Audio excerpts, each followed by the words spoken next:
Today we are showing off one of our favorite planters. This is by our fire pit area. So this is just an area that we kind of dress up for our own, where we sit here and enjoy the campfire.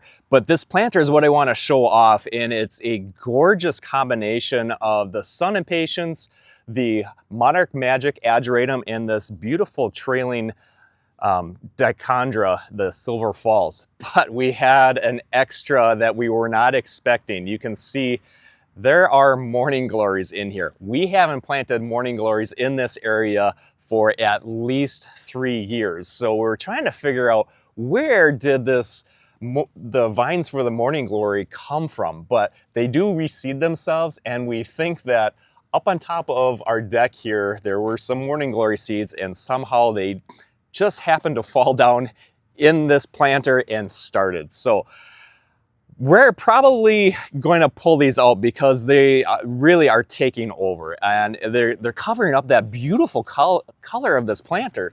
So, you know, this would be beautiful if this was trailing up and grabbing on these posts here, but eventually it's going to take over and just absolutely snuff this out. So we're going to pull these out of here and just let this container be what it is. So again, we have the 3 different colors of the SunPatiens, and there's this hot fuchsia color, kind of this pinky lavender, and the white.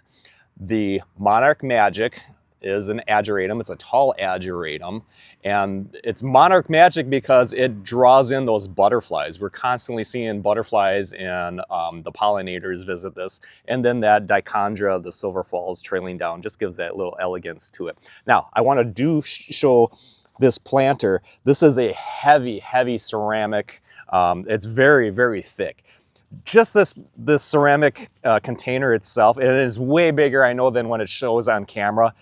It is so heavy. So we don't move this. And so for winter prep, we actually roll it on its side and kind of get it under the deck just for the protection of winter. And the reason that I lay it on its side, not only is it's a lot easier to roll, but then any moisture that gets in there drains out. Yeah, there's holes in the bottom so it can drain, but I don't want this freezing and thawing and pushing out on that ceramic and cracking that pot. So that's why we take and lay it down, and I just roll it under here. That way it'll remain dry throughout the winter, and it won't do that freeze and thaw and break the planter. So it's way too big to move. Otherwise we have to grab a skid steer. I would say it's probably well over 120 pounds just when it's kind of planted up with the soil.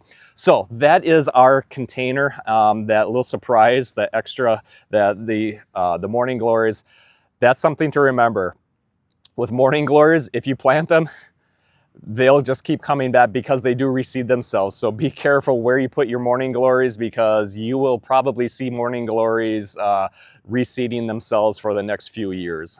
But anyway, so this is our beautiful planter. We're gonna go through, pull out these morning glories. Maybe we'll transplant them, put them somewhere else, but we do wanna just enjoy this. Now, some of the care on this planter. The SunPatiens, this is a full sun area. This is getting blasted with that sun all day long. The SunPatiens, they do awesome. All of these plants do. The ageratum, there's really very little cleanup. The ageratum, once in a while, we'll go through and take out some of the spent blooms. They're really more down inside here, but there's not much cleanup. And the SunPatiens, they really just take care of themselves. If you want, you can go through and pinch off some of these blooms, but really the wind will take care of a lot of that. Make sure you toss them out. We don't want them going into that soil. But anyway, that's how we clean this up. So thanks for joining us and taking a look at this beautiful planter.